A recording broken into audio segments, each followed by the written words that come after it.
Hello guys, Battlefield just released a new video giving us some new details and a new look into Portal. We also got an accompanying blog post that gave us a lot more detail on the functionality and what we can expect once Portal goes live. I'm going to save you guys some time as I've already read through the blog post and I'm going to summarize the same in this video. I hope you enjoy. So what is Portal? It's a platform or a tool that allows you to mix and match gameplay elements from past fan favorite Battlefield titles like Battlefield 1942, Battlefield Bad Company 2, Battlefield 3 and also the new Battlefield 2042. Now this will allow you to make unique gameplay experiences within Battlefield 2042. For example, if you wanted to have 1942 soldiers play against modern 2042 soldiers, you can do that within Portal.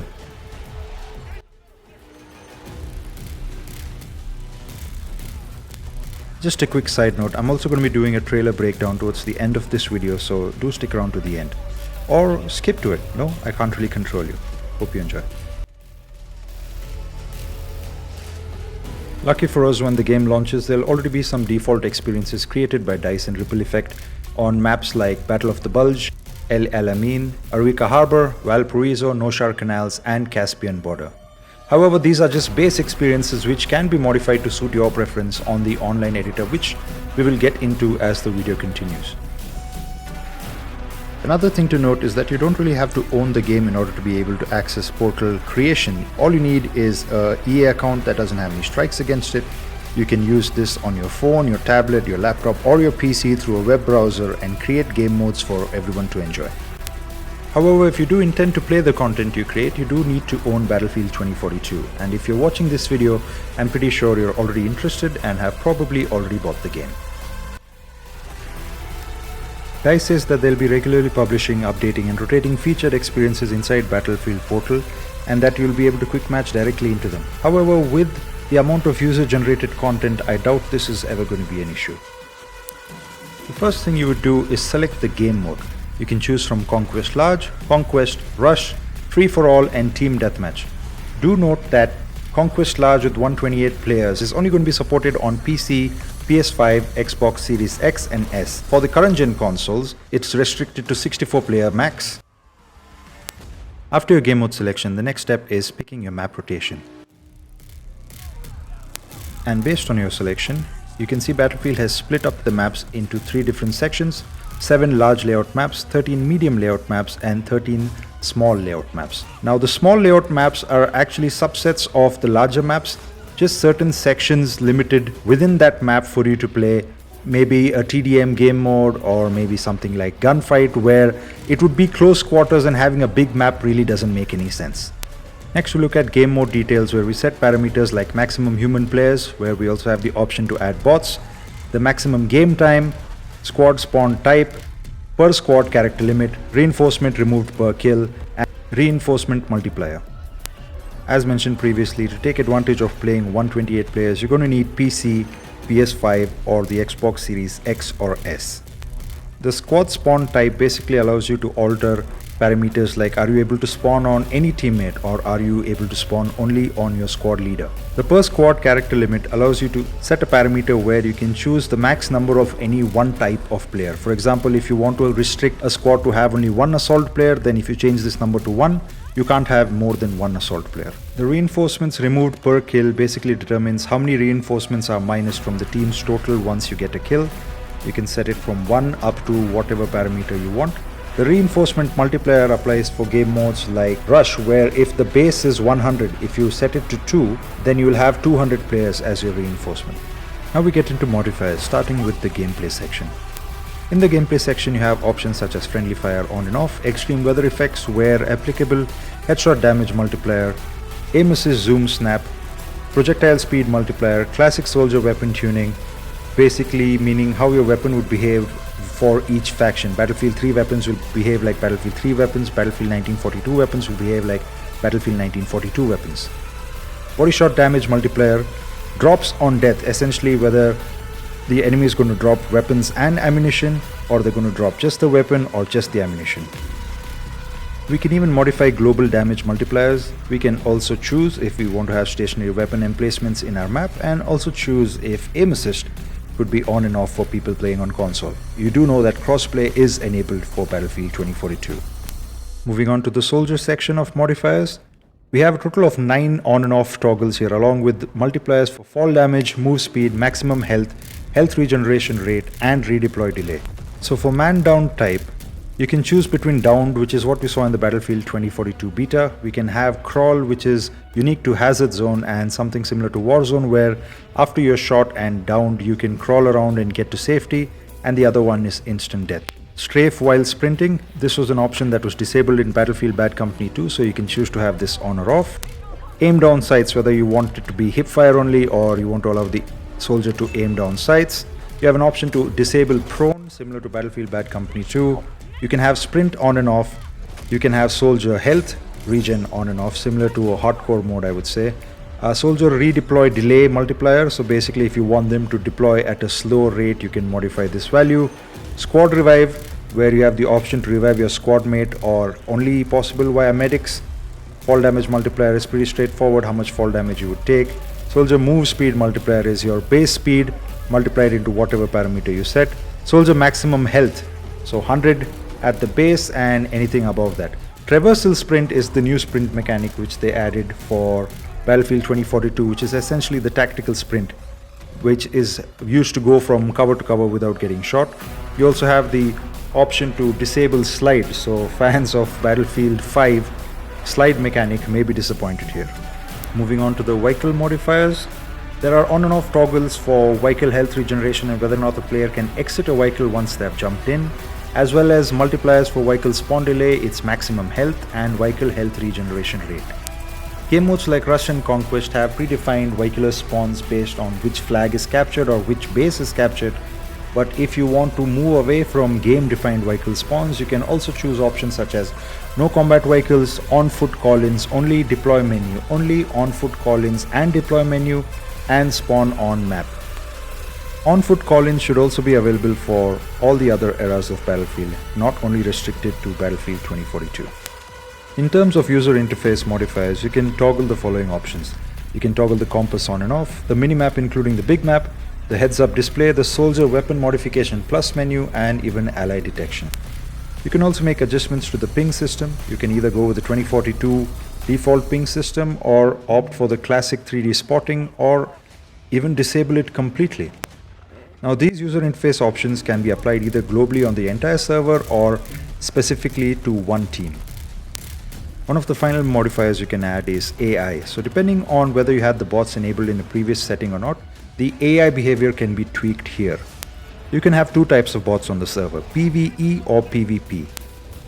The count of the PvP bots depends on if a human soldier is coming into the server, a PvP bot is going to be replaced by a human soldier. However, the PvE bots count remains consistent even if a number of humans join the server, assuming that the total count of humans plus bots is max of 128. This menu also allows you to set parameters for the AI. You could have it same as all the soldiers that you have set so far, or have the AI have completely different settings, either giving them an advantage or disadvantage in a situation. As mentioned before, with old gen consoles only able to support 64 total, if you go over 64, the game is going to give you a notification letting you know that you're going over 64, so you can adjust your parameters accordingly. Moving on to the restrictions. First off, you can pick the factions you want to play as for your experience. Alternatively, you can set it to map defaults. For example, if you're playing a Battlefield 1942 map, then the factions will default to Battlefield 1942. If you're playing a Battlefield 3 map like Caspian Border, then the factions will default to Battlefield 3. Depending on what you chose in the previous section of faction, you can deselect the players or specialists from this menu. You'll also have options to denote which factions show up in game. The UK, the US and the German factions are available for 1942, and the game appropriate versions of USA and Russia available for the rest. The next step in restrictions is weapons. On launch, there will be a total of 75 weapons available across all the eras. We can either have the weapons default to each faction based on their era, or we can unlink that completely and have soldiers from 1942 playing with modern weapons or modern soldiers playing with old weapons. Note that for Battlefield 2042, we unlock weapons via experience, and playing Portal you will continue to gain experience and unlock weapons which you'll be able to use in the main game. In cases where new players are playing the Portal experience and have not yet unlocked that weapon, we can also have default weapons set for each class so that everyone can play with something at least. The next steps in restrictions is weapon attachments. We have the option to deselect some weapon attachments that we don't find favorable. For example, if you want to prevent someone from equipping frag rounds on the Sparse 12, well, you can do that. Battlefield 3, Battlefield Bad Company 2 and Battlefield 1942 will have their era-appropriate attachments available. We can also have the plus system enabled, similar to how it was in the beta for all the eras, where we can modify our attachments on the fly. Alternatively, you can restrict changing of attachments only on the deploy screen. If you had vehicles enabled in the previous flow, you should be able to modify what vehicles are available to be used on a per team basis on this page. For example, if you don't intend to get farmed by pro players like Silk and Prolosco on choppers, then you could probably disable choppers in this menu. Similar to the vehicle restriction, you can also restrict the gadgets that can be equipped by players. As you can see on screen, all the gadgets are categorized very specifically, and you can even filter them for further granularity to deselect whatever you don't want to be in your game. Now for one of the most complicated parts, which is the rule editor. Looking at it right away, it does seem quite intimidating. But this rule editor allows us to modify the parameters we had already set and customize aspects even further. There is definitely a lot over here, and if you don't know what something does, you can always right click, choose help, and you'll get a detailed behavior on what that particular functionality does. So DICE is pretty aware that this looks complicated, so has tried to make it as easy for us as possible. Now this is something I can definitely see people taking time to get familiar with. If you're new to something like this, it'll probably take you a lot more time, but if you have a friend who is more well versed, you could probably share your experience via the hyperlink as we previously mentioned, allowing them to possibly duplicate it, tweak or improve it, and then you could probably share it together as the best experience. Once you're done with the rule editor, Battlefield will create tags specific to your experience, which will allow people to further filter out your content to find exactly what they're looking for. If you're ever concerned on why a tag was added to your experience, you could go back and check your code and see if there is something that is getting this tag added on. One thing to note that other Battlefield creators have pointed out as well is that we don't really have a lot of detail for the rules editor compared to all the other sections that we went through just now in detail. The rules editor is a little sparse on details. Now once you have your Battlefield experience code, you can start up a new server which will be created based on your locale. With this new server, you'll also have admin privileges via the pause menu for options such as broadcast message, kick player, ban player, unban player, restart map, next map, take down server. Now one thing to note is that the ban list is persistent, meaning if someone you banned tries to join another experience that you have created, they're not going to be able to as long as their ban is active. Some restrictions I can think of straight away are, with the server supposed to be in your locale, I don't know if it's going to be exactly in your locale or it's going to be as close to your locale as EA has servers. Now the issue I see with this is that people who are creating the experience might end up having the worst experience out of all the people playing if their server which is closest to them gives them a much higher ping than the other people on the server. Another limitation mentioned on the blog post is that once the experience is created, we need at least one human player on the server for the server to remain active. The issue I see with this is, suppose we have a popular game mode and a lot of people are playing. Eventually when the server goes empty, people are not going to be able to play that game mode until the server creator, aka me, restarts that experience with a new server. I can understand that they probably don't want to have high server load by keeping servers active from everyone who creates an experience, so having it active when there's at least one person makes sense. Something else that could be a really big issue is server stability. We don't really know how EA and DICE are equipped to handle these amount of experiences all running simultaneously, and whether we're going to have reliable servers, we're going to have server lag, we're going to have latency, ping issues, or even server crashes. This remains to be seen when the game launches. That about wraps it up for everything that was covered in the blog post for Portal. Hope you guys enjoyed the video, and coming up next in the same video is going to be a breakdown of the latest trailer. Hello and welcome.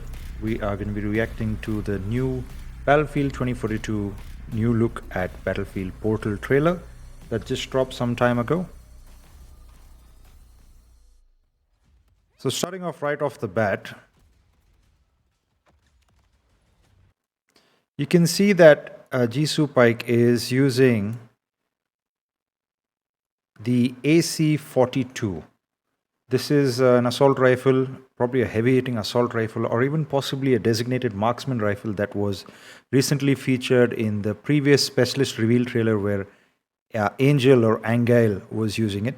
You can see that she has an underbarrel attachment which she uses first to take out this enemy, and it's also a bullpup configuration, and it uses it has a burst fire mode, which we can see. One kill there. And if you keep an eye on the counter on the right side, you can see it goes down by 3 with every trigger pull. 15. Yep. So that was a burst fire rifle, probably a powerful one, maybe equivalent to the Odin, similar to what the the one on, what's the game I'm thinking of? Warzone is, right? Next, we cut to the perspective of Battlefield 1942 soldiers, the anti-tank on Battlefield 1942, which has just got an anti-tank launcher, a pistol, and grenades, true to what it was in the game.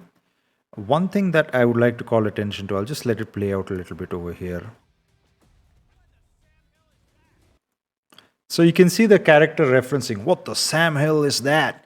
To when looking at something that essentially for them is literally out of the future, right? It's never seen anything like this. So I like the fact that the character is acknowledging the weirdness over here. It's like fourth wall break almost, which is nice. I really hope that they have more of this in the game, where players from the past are referencing something from the future and like, oh my god, look at that, that looks so great, or covering in fear because of something that is that powerful.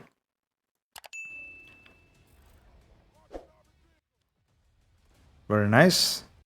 El Alamein over here. And the last time I counted, there were around 8 armored vehicles over here. So this could be potentially, depending on how it's set up on, 1, 2, 3, 4, 5, 6, 7. And there was definitely one more off the map. This could definitely be a vehicle heavy map, or depending on how you set it up in Portal, it could be a map without any vehicles whatsoever. But yes, this does remind me of Silk Road from Battlefield 4. And yeah, right towards the end of this section, you can see a couple of B-12 bombers coming in, dropping down bombs and taking out one of the modern tanks. Looks absolutely stunning. Valparaiso, right. So here we are playing with Casper, who has, just before the clip starts, you can see he has already thrown a motion sensor, and I know that for a fact because he is out of motion sensors right now. He's also got the enemy spotted points already here. He seems to be running the, is it the NTW? NTW 50.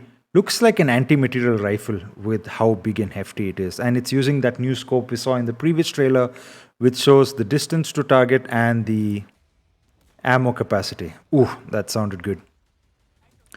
Your rules. So we can see Angail here with C5 on the buggy or the quad bike, and he takes a wonderful jump and takes out an LAV equivalent of Battlefield Bad Company 2. Now Neebs from Neebs Gaming would be very proud of that C4 quad bike and probably give him a dip potato chip. Switch over to Eureka Harbor. McKay using the PBX with the scope, which is the first time we're seeing that. Grappling up, taking down another character. You can see a lot of aerial vehicles flying around, and here we get a glimpse of the third-person execution animations that were previously mentioned. Switching over to Noshar Canals now, where I believe we are in the perspective of a hovercraft, similar to what's in front of us. It could be an amphibious vehicle, maybe like the ones shown in previous trailers, which is basically just like an LAV.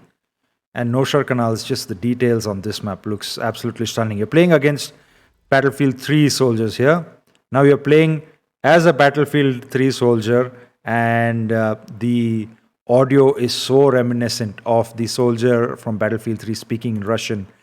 The soldier is playing with the AK-74U submachine gun, playing the Battlefield 3 engineer class. They got the repair tool, the RPG. They come in. Yeah.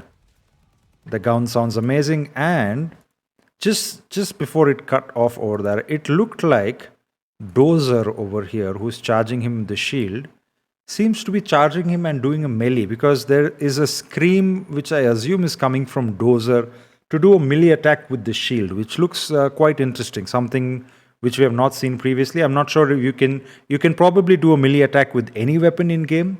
This is probably a unique animation for a melee attack with the shield. Hopefully it is more than one shot to kill, otherwise it's going to be quite overpowered. Yeah, you can hear that. Ah! And then a hit. And then we see a Battlefield 3 engineer again deploying from the chopper, or probably jumping out of the chopper, an aerial landing on the B objective on Caspian border, using the beautiful ASVAL 900 rate of fire, pulling out the RPG, quickly dispensing the car. So one thing I noticed over here, right?